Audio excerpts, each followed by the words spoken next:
मित्रांनो, आज गणपती बाप्पा विसर्जन सोहळा पुण्यामध्ये सुरू झालेला आहे आणि सकाळी 6 वाजल्यापासून मिरवणूक सुरू झालेली आहे। मी पोहोचल्या 9:15 वाजता इथे।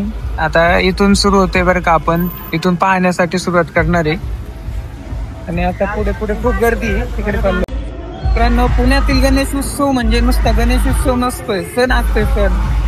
तर प्रत्येक जण आहे ना आपापले येऊन आहे ना एन्जॉय करत असतात, बाप्पाला आनंदात आपल्या घराकडे मार्गाकडे प्रस्थान करत असतात। आणि आता मिरवणूक सुरू झालेली आहे, मंडळांच्या मिरवणूक सुरू झालेल्या आहे आणि पहिल्याच मंडळाची इथून मिरवणूक निघलेली आहे।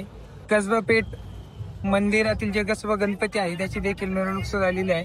आणि तुम्ही बघा, इथून मी आता दगडूशेठ बाप्पाच्या तिथे आहे आणि इथून गर्दी बघा, मी वरपर्यंत नेतो।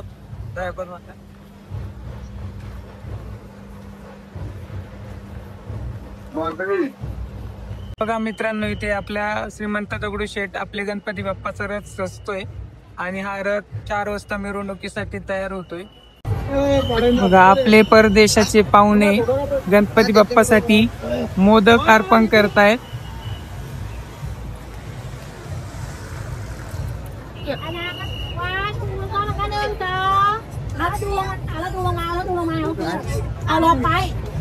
श्रीमंत दगडूशेठ हलवाई गणपती बाप्पाचं मनमोहक रूप आपल्या डोळ्यासमोर दिसतंय।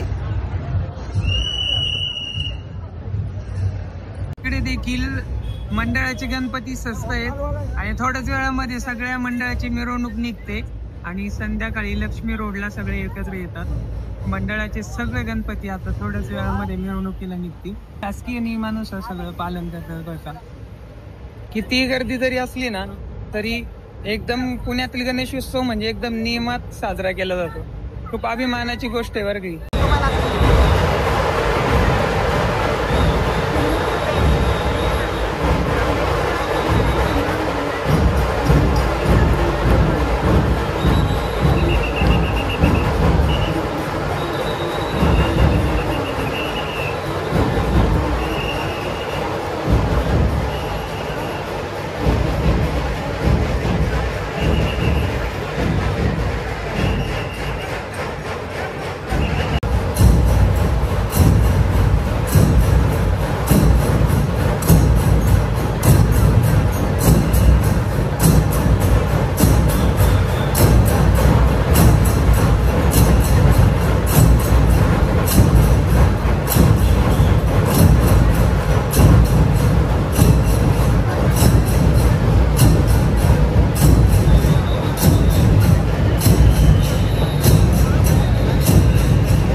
वादनासाठी वादनकर्ते मंडळी तयार झाली आहेत आणि इतिहासातील जसे पारंपरिक आपली वेशभूषा धारण केली जात होती तशी वेशभूषा धारण करून सर्व मंडळी तयार झाली आहेत वादनासाठी।